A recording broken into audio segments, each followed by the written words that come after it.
These young entrepreneurs, they talk about Alibaba model, that if you fail, try again, you fail, try again. In the third world, it doesn't exist. If a bank manages to give you the first loan and you fail, they put you in prison.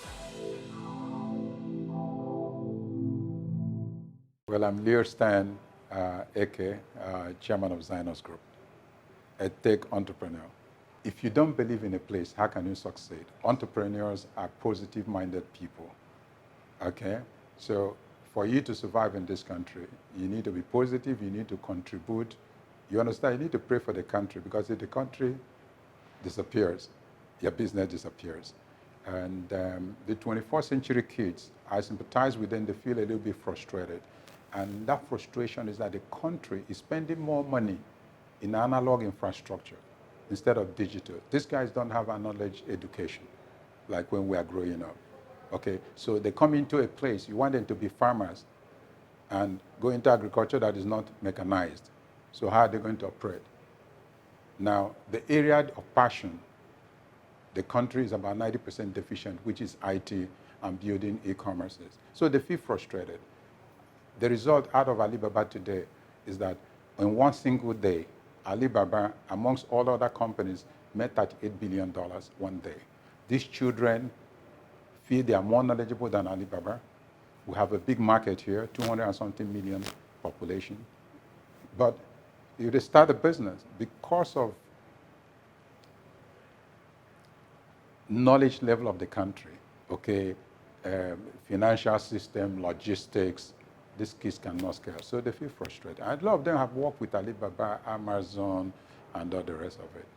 So I just believe they should change the mindset, a new mindset, believe in the country, because whatever happens, these kids will take over.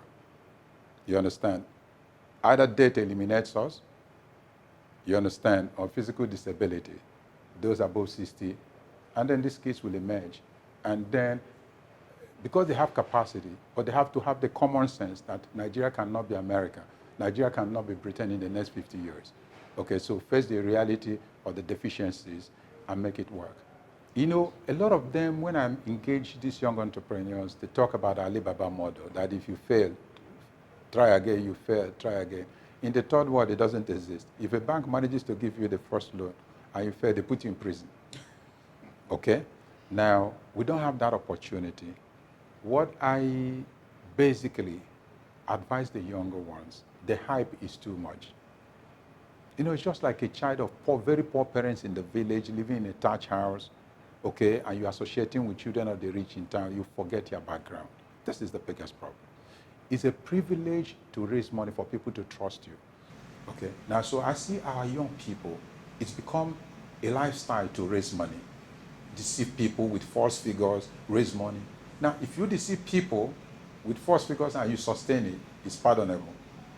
But when you know you're telling lies, they give you money, and you use that money to live a lifestyle, you move from your apartment to now a duplex in a posh place, you are managing to get economy class, okay, now you are entering first class, okay, you now buy expensive cars. Meanwhile, the investors have not received one penny dividend. And you now take your lifestyle as a negative business. I will continue to lose money. That's the way it is in America. Like they're telling me about Amazon and all the rest of it. It doesn't exist here. Okay? Because you are in a country that could face a rupture anytime. Now, so when you're in it, you got to prepare for tomorrow. I see a lot of entrepreneurs excited. I mean, most of our kids studied abroad. But, you know, you have to domesticate knowledge. Okay? And this is why I decided to be here, because what you've done, it's peculiar.